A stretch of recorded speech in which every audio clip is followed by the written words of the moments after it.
Assalamualaikum warahmatullahi wabarakatuh. Bagaimana kabar kalian semua? Tentunya baik, bukan? Alhamdulillah jika semuanya sehat walafiat. Amin. Kembali lagi bersama Ibu Zahara, dan pada kesempatan kali ini Ibu akan membuat video pembelajaran online.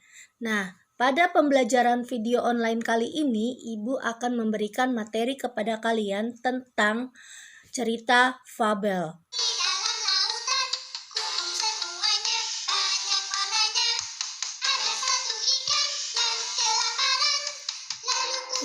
Fabel itu, ya betul. Fabel adalah dongeng yang menceritakan tentang binatang, di mana binatang di sini memerankan sebagai manusia, bisa berbicara, punya perasaan, dan memiliki karakter seperti manusia. Di teks fabel, yang pertama binatang sebagai tokoh utamanya. Yang kedua, biasanya latarnya ada di alam. Yang ketiga, biasanya diperankan 2-3 tokoh. Lalu ada karakter yang jahat dan juga karakter yang baik. Lalu yang terakhir ada amanat, di mana amanat ini adalah pesan yang disampaikan pengarang dalam ceritanya.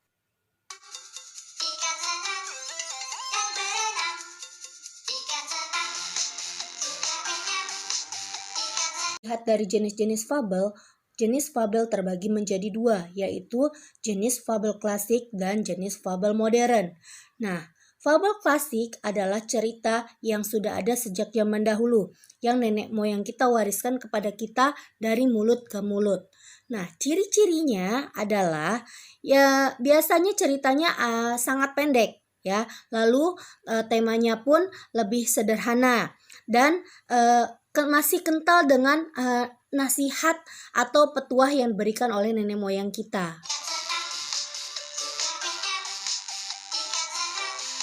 Fabel modern adalah cerita yang muncul dalam waktu relatif yang belum lama, sengaja ditulis oleh pengarang sebagai bentuk ekspresi kesusastraannya.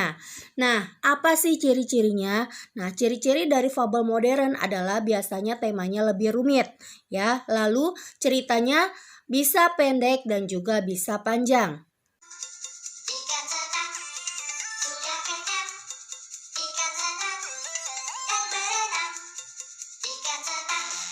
Nah, anak-anak, sekarang kita lanjut ke kaidah kebahasaan. Dalam kaidah kebahasaan, dalam teks cerita fabel ini dibagi menjadi ada kata kerja. Kata kerja ini dibagi menjadi dua, yaitu kata kerja aktif transitif dan juga kata kerja aktif intransitif.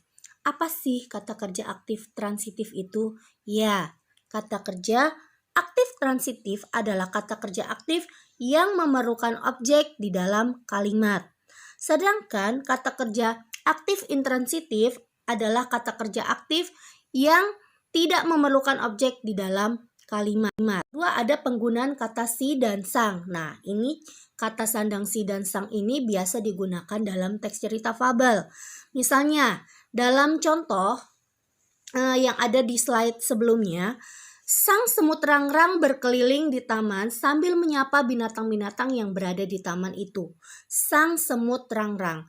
Nah, kata semut diawali dengan kata sang karena menunjukkan bahwa dia adalah tokoh dalam cerita fabel. Lalu, misalnya yang keempat. Pada contoh keempat, si kepompong hanya terdiam saja mendengar ejekan tersebut. Si kepompong menunjukkan bahwa tokoh utamanya adalah kepompong. Nah, dan dibubuhi dengan kata sandang si di awal tokohnya.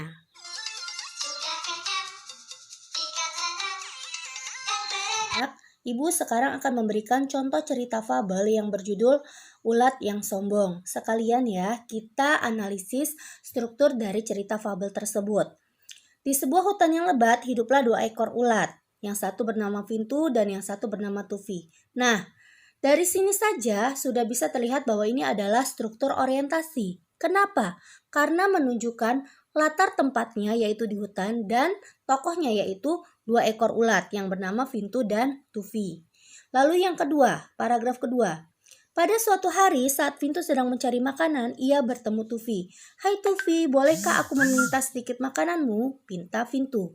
"Hei Vintu, ini makananku dan tetap makananku. Sana cari makanan yang lain," tolak Tufi. Nah, di sini mulai muncul masalah. Kenapa? Karena ketika si Pintu mencari makanan, tapi si Tufi tidak membagi makanannya. Dan di sini disebut dengan komplikasi. Anak, bagaimana video pembelajaran Ibu tadi? Mudah dipahami bukan? Alhamdulillah, kalau mudah dipahami ya. Nah, Ibu sudahi dulu ya video pembelajaran kali ini. Nanti kapan-kapan kita akan kembali lagi kepada video pembelajaran yang lainnya. Terima kasih anak-anak. Assalamualaikum.